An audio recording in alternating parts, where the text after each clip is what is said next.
많은 성도들이 교회를 떠나고 있습니다. 가난한 성도가 될 뿐 아니라 아예 교회와 손절하는 사람도 있고 대형 교회로 수평 이동하는 분들도 꽤 많습니다. 특히 청년들의 교회 이탈 현상은 비교적 더 심각한 편입니다. 문제의식은 오래전부터 있어왔지만 실제적인 대안에 대해서는 여전히 갈피를 못 잡고 있는 것 같습니다. 왜 그런 걸까요? 사실 청년이 교회를 떠나는 이유에 대한 많은 연구가 있습니다. 최근까지 신학교, 교회, 기독교 언론에서 열심히 조사하고 정리한 내용들을 살펴보면 몇 가지로 추릴 수 있는 공통된 핵심적인 이유들이 있습니다. 교회와 목회자가 이러한 청년들의 목소리에 귀를 기울이고 진중하게 고민하고 노력하여 변화를 만들어내면 분명 해결해 나갈 수 있을 것입니다. 그럼에도 불구하고 갈피를 못 잡고 있다는 얘기는 청년들이 직접 말하는 이유들에 대해 공감하지 못하거나 변화를 시도할 수 없을 만큼 교회 내 관습과 문화와 목회자의 사고가 굳어져 있는 것은 아닌지 조심스레 짐작해 봅니다. 결국 청년들과 소통이 잘 안 되고 있는 것이 모든 이유를 아우르는 근본적인 원인이 아닐까 생각이 드네요. 이번 영상에서는 청년들이 말하는 청년이 교회를 떠나는 이유를 자세히 살펴보려고 합니다. 여러 가지가 있겠지만 신학교, 교회, 기독교 언론들이 조사하고 정리한 내용 중 공통된 내용을 중심으로 다뤄보려고 해요. 총 5가지로 정리해 보았습니다. 첫째, 교회 및 지도자들에 대한 실망, 교회 세습과 분쟁, 또 지나친 정치색 등은 대내외적으로 교회의 이미지를 실추시켜온 원인이 되었습니다. 교회 세습은 교회를 사유화하는 행위입니다. 세습을 하는 순간 그 교회는 하나님이 주인이신 교회가 아니라 담임 목회자 가족이 주인인 사기업이었다는 것을 스스로 보여주는 것이죠. 이건 두말할 것 없이 하나님 앞에 죄를 짓는 것입니다. 또 순진한 성도들을 기만하는 행위입니다. 분쟁은 어떻습니까? 교회의 이권, 권력을 차지하기 위해 서로 가진 물리적 힘과 전략을 총동원하여 상대를 제압하기 위해 싸웁니다. 폭언, 폭력이 오갑니다. 폭언, 폭력을 행사하는 분들이 목사고 장로고 권사고 집사입니다. 청년들이 그런 교회에서 어떻게 제대로 된 신앙생활을 할 수 있겠습니까? 여기에 극단적인 정치색을 가진 목회자의 태도도 큰 문제입니다. 선거철에 특정 후보를 지지하고 반대편 후보를 원색적으로 비난하는 일이 서슴지 않습니다.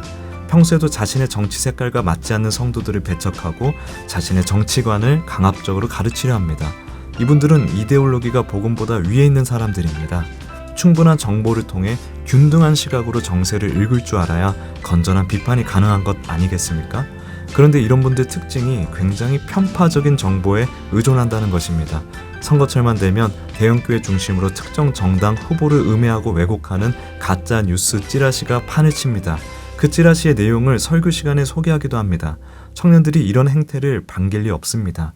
강단 위에서든 아래서든 극단적으로 정치적 색깔을 드러내는 목회자가 주도하는 교회를 정상적이고 건강한 교회, 세상에 선한 영향력을 끼칠 수 있는 교회로 보기 어려운 것입니다. 목회자의 비도덕적 행위들과 교계의 안이한 대처도 영향을 미칩니다. 성추행, 헌금 횡령, 학위 조작 등 도덕적 범죄가 훤히 드러났음에도 제대로 된 처벌을 받지 않고 목회를 지속하는 일이 허다합니다. 이렇게 뻔뻔하기만 한 후한무치한 모습을 보며 분노하지 않을 사람이 누가 있을까요? 도덕적 감수성이 어느 때보다 민감한 시기인 청년들은 더욱더 실망할 수밖에 없는 것입니다. 위의 사례들이 모든 교회에서 일어나는 일은 분명 아닙니다. 그러나 나름 교계에서 영향력 있는 교회들에서 일어나 왔고 이를 저지하거나 제대로 치리하거나 옳은 방향으로 결론이 난 사례를 찾아보기가 참 힘든 것이 사실입니다. 이 밖에 기본적인 인성에 관한 문제도 있습니다. 상대에게 상처가 되는 말인지 아닌지 생각도 안 하고 막말을 하는 경우가 참 많습니다. 실제로 목회자를 비롯한 교회 어른들, 리더들의 막말로 인하여 상처받고 떠난 청년들이 많이 있습니다. 너 같은 애는 하나님이 안 좋아해, 싫어해. 교회 남자 만나러 왔냐? 너가 믿음이 부족해서 그래. 사역하는 게 뭐가 힘들어? 함부로 힘들다고 말하지 마. 교회라고 너 같은 사람을 무조건 받아줄 것 같니? 너 이거 다 먹을 거니? 딱 봐도 그렇게 보인다. 이거 실제로 어느 기독교 방송에서 청소년 청년들이 본인들이 교회에서 직접 들은 말을 얘기한 것들입니다. 비도덕적이고 비상식적인 교회, 인성이 부족한 목회자와 리더들, 교회를 떠나는 이들에게 무슨 할 말이 있겠습니까? 안 그런 교회와 목회자들이 훨씬 많지만 그래도 이런 일들이 비일비재하게 일어나는 것을 볼 때 한국 교회의 전체적인 시스템, 문화 자체의 문제가 아닌가 하는 생각이 조심스럽게 듭니다. 둘째, 소통과 공감의 부재. 청년들이 뭘 원하는지 어떤 걸 고민하는지를 잘 모른다는 것이죠. 그런데 더 큰 문제는 물어보지를 않는다는 거예요. 그리고 청년들이 내는 목소리에 귀를 기울이지 않는 것이죠. 어떤 청년 사역자분이 이런 말을 하는 걸 제가 직접 들은 적이 있습니다. 사역자의 감을 따라올 수 없어. 방금 전 청년들이 나름의 불만사항을 어렵게 얘기했는데 앞에서는 다 공감하는 척하면서 뒤에서는 그렇게 말하고 있는 것입니다. 청년들의 불만을 단순히 잘 몰라서, 제대로 해보지 않고 경험해보지 않아서 등 미숙함으로 치부해버리는 거예요. 그리고 전혀 그들의 요구가 반영되지 않은 기존의 정책 방법을 계속 고수하는 것입니다. 이건 불통의 전형적인 모습이죠. 청년을 배려하고 존중하는 의식이 없는 겁니다. 청년을 이해하려는 노력이 부족한 것이죠.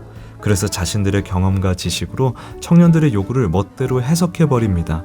청년들이 철저한 객체의 역할, 즉 목회자와 리더들이 정한 룰을 따라가는 것밖에는 할 수 없는 거예요. 그 룰에 잘 순응하느냐 마느냐로 쉽게 자신이 평가 내지 판단을 당합니다. 이런 분위기 속에서는 뭐 하나 제대로 물어보기도 겁납니다. 하나님이 계신 건 맞아요? 이런 질문 하나 하면 마치 믿음이 없는 것처럼 판단을 해버린다거나 납득이 안 되는 어설픈 설명으로 지나가 버려요. 이해가 안 된다고 하면 이해하려는 노력이 부족하다는 식으로 몰아갑니다. 참 답답하죠. 그런데 어떻게 의견을 제대로 낼 수 있겠습니까? 소통이 안 되는데 솔직히 무슨 재미가 있겠습니까? 전체적인 조직은 조용하고 평화로울지 모르겠지만 그 안에서 생기를 다 잃어버리는 겁니다. 셋째, 봉사와 헌신의 강요. 교회 열심히 다녀본 분들은 많이들 경험해 보셨을 겁니다. 아주 당연한 듯이 청년들에게 많은 일을 맡깁니다. 다 그 청년을 위해서 일을 맡기는 것처럼 말을 하지만 실상 보면 할 사람이 없어서, 맡길 사람이 없어서 일을 시키는 겁니다. 청년을 위해서가 아니라 일을 위해서죠. 예를 들어 소그룹 리더 중 한 명이 개인적인 여러 이유로 인하여 매우 심신이 지쳐있는 상황이었다고 생각해 봅시다. 그래서 리더 사역을 잠시 내려놓고자 해요. 그런데 바로 설득이 들어갑니다. 옆 리더, 그 리더의 리더, 목회자까지 총동원되어서 리더를 안 내려놓는다고 할 때까지 설득을 하는 거예요. 물론 공동체에서 리더의 역할이 정말 중요하죠. 그런데 그 리더를 당장 대체할 사람이 없다는 이유로 지금 너무 지치고 힘들어서 잠시 쉬고 싶다는 사람으로 하여금 절대 리더를 못 내려놓게 하는 거예요. 사실 다른 방법도 있거든요. 그 리더는 너무너무 힘든 상황인데 그 상황에 도움은 하나도 못 주면서 리더 내려놓는 것은 절대 안 된다고 하는 거죠. 그건 그 리더를 위한 게 아니잖아요. 그 조직 시스템을 위한 것이죠. 찬양팀, 음악에 재능 있는 친구들, 특히 악기를 다루는 친구들은 한번 찬양팀 발들여 놓으면 나오기가 정말 어렵습니다. 찬양이라는 게 꼭 그 구색을 다 맞춰야 하는 건가요? 교회 행사가 있으면 집 나를 사람들이 필요하죠. 그때는 평소 잘 연락도 안 하고 챙겨주도 못했던 친구들에게까지 연락해서 부탁을 합니다. 그렇게 리더든 찬양팀이든 행사 스텝이든 주일학교 교사든 개인의 일상을 희생하면서 헌신하기로 결심한 그들은 얼마나 멋지고 소중하고 귀한 사람들입니까? 얼마나 고맙습니까? 그런데 그걸 당연한 듯 여기면 되겠습니까? 조직과 시스템의 겉모양새 유지에 신경 쓰지 말고 그들에게 공감하고 쉼과 회복을 적극적으로 도와주는 교회가 되어야 하지 않을까요? 그 전에 조직의 급격한 변화를 감안해서라도, 약간 손해보는 느낌이 들더라도 누구나 리더의 섬김을 사모할 수 있는 섬김의 자긍심과 효능성을 누리도록 해주고 수고에 걸맞는 합리적인 혜택을 마련하는 것, 이것을 시스템화하는 것이 훨씬 중요하지 않을까요? 청년을 수단으로 생각하는 교회는 청년들에게 짐만 지울 뿐입니다. 넷째, 개인의 영적 필요가 채워지지 않음. 이것은 개인의 신앙의 문제입니다. 여러 가지가 있겠죠. 아예 개인의 신앙 자체가 불확실하다거나 신앙생활 도중 영적으로 탈진하여 무기력해져 있다든가, 그래서 신앙생활에 대한 회의를 느낀다거나, 성경을 잘 알고 싶은데 교회에서의 가르침이 모호한다거나, 말씀대로 살고 싶은데 말씀의 적용이 청년들의 현실과 동떨어져 있거나 상투적인 경우 등 각 상황에 해당하는 청년들을 위한 다양한 교육과 훈련 과정이 필요합니다. 함부로 충조평판하지 않고 청년과 소통하면서 예수님으로 꿰뚫어지는 말씀의 본질을 어떻게 하면 설득력 있게 전할 수 있을까를 고민해야 할 것입니다.